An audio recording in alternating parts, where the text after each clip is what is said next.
Hi students, welcome to my channel. In the last video, I discussed few important revision questions in history for class 10 ICSE. So continuing with the revision questions, in this video I will discuss few more important revision questions in history. So let's start without wasting much time so that you will have enough time for revising these questions. So these questions are very important and I'm sure these questions will help you in your last minute revision. So here is the first question. Name any two repressive act of Lord Lytton. Okay, so here is the answer. Vernacular Press Act 1878, Indian Arms Act 1878 were two repressive acts introduced by Lord Lytton. Second question, state the aims of Indian National Congress. So aims of Indian National Congress. So first is to promote friendly relations between nationalist political workers from different parts of the country. Second, to develop and consolidate the feelings of national unity irrespective of caste, religion or province. Third, to formulate popular demands and present them before the government. Fourth, to train and organize public opinion in the country. Okay. So aims of Indian National Congress, and this you have to remember, first session was held in December 1885 under the presidency of W.C. Banerjee. So this you have to remember, December 1885 under the presidency of W.C. Banerjee, and these are the aims of Indian National Congress. Next question, objectives of Muslim League.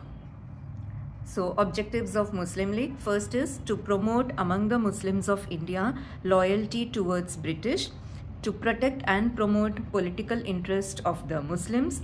Next is to prevent the rise of feelings of hostility between the Muslims of India and other communities. So these are the objectives of Muslim League. Next question, when was the Indian National Congress founded? So this is the date, December 28, 1885.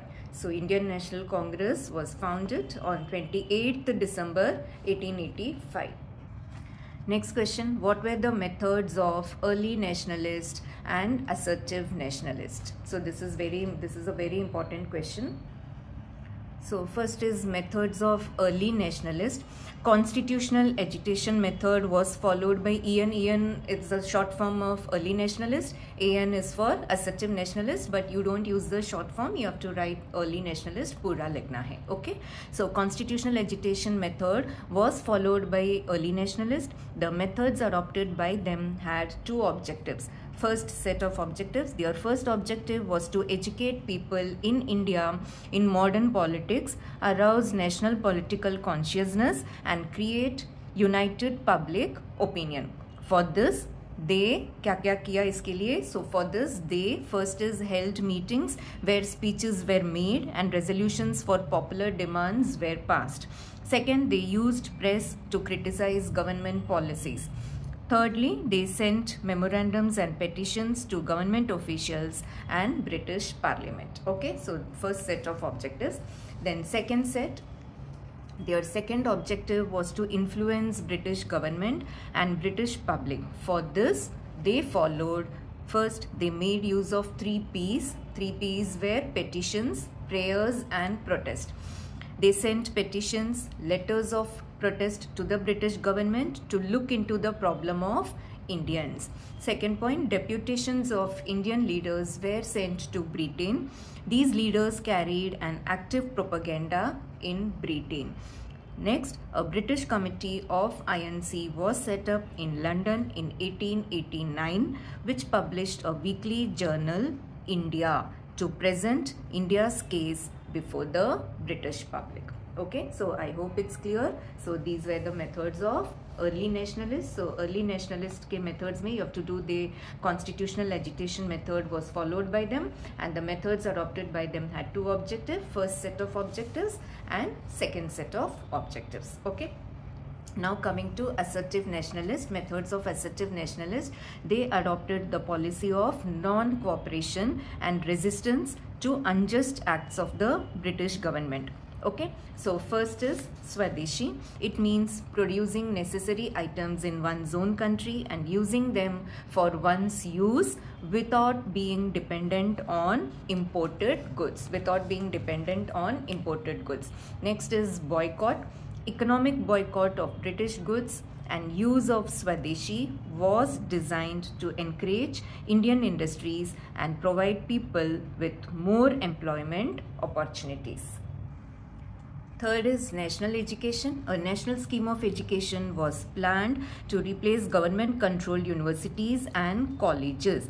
The assertive nationalists tried to enlist the students in their service.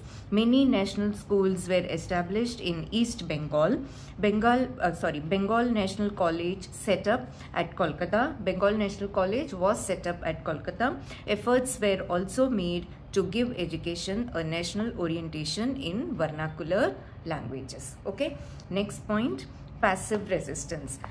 Assertive nationalists believed in adopting the policy of non-violent resistance and vigorous political actions to achieve their aims. They asked the people to refuse to cooperate with the government and to boycott government service, courts, schools and colleges. They advocated courage, self-confidence and a spirit of sacrifice to achieve their goals.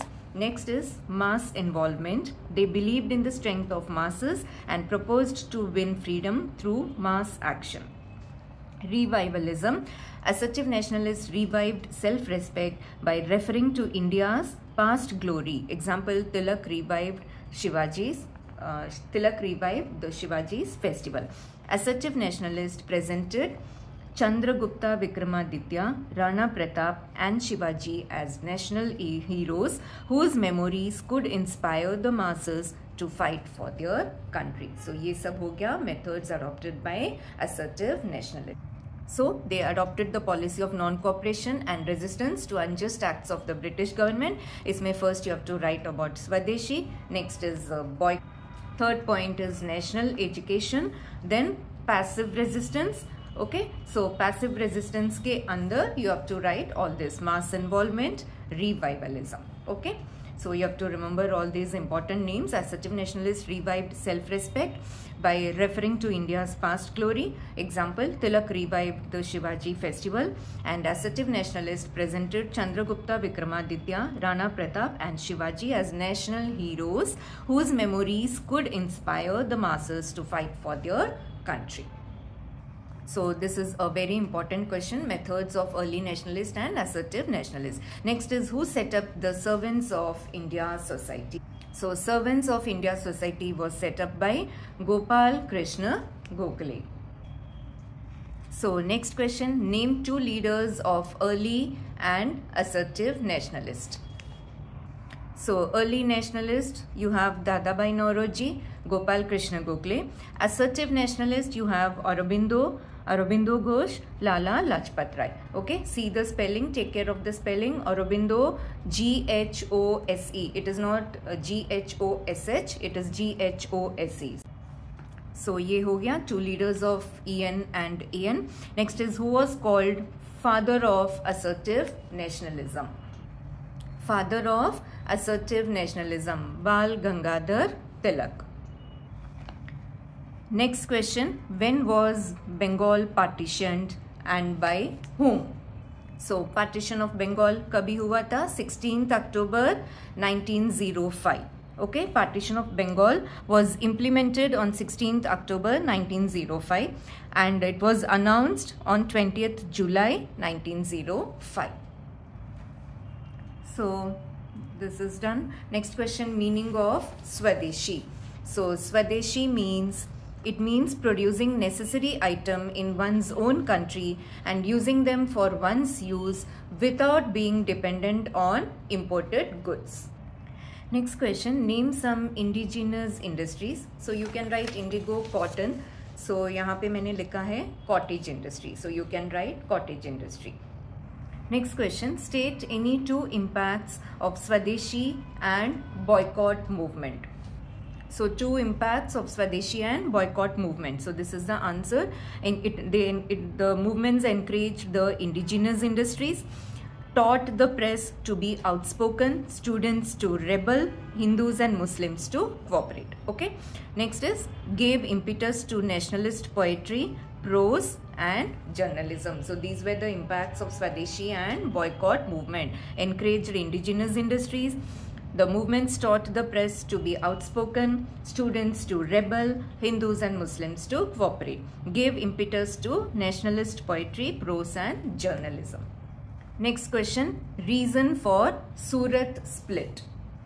So this is the answer. The dispute between the two wings of the Congress. Two wings of the Congress kya tha? EN and AN, that is early nationalist and assertive nationalist. So the dispute between the two wings of the Congress on the issue of Swadeshi, Swaraj and national education was the main reason was Surat split. Assertive nationalists wanted to extend Swadeshi and boycott to the rest of India, while early nationalists wanted to confine the movements to Bengal. There was also a disagreement between the two groups for the presidentship of the INC. Assertive nationalists proposed the name of Lal as president of the Surat session, whereas early nationalists proposed the name of Rash Bihari Ghosh. When the Surat session began in December 1907, there was utter confusion, and this led to the split in the Congress, and assertive nationalist leaders were expelled. Okay. Next question, college started by Sir Syed Ahmed Khan. So this is the answer, Mohammedan Anglo-Oriental College at Aligarh. Mohammedan.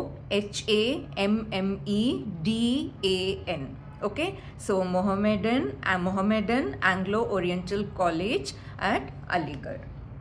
Next question, who was the permanent president of Muslim League? So Agha Khan was elected as permanent president of Muslim League. So I hope answers to all the questions are clear to you. So if you have any doubt, do let me know in the comment section. That's all in this video. Thanks for watching.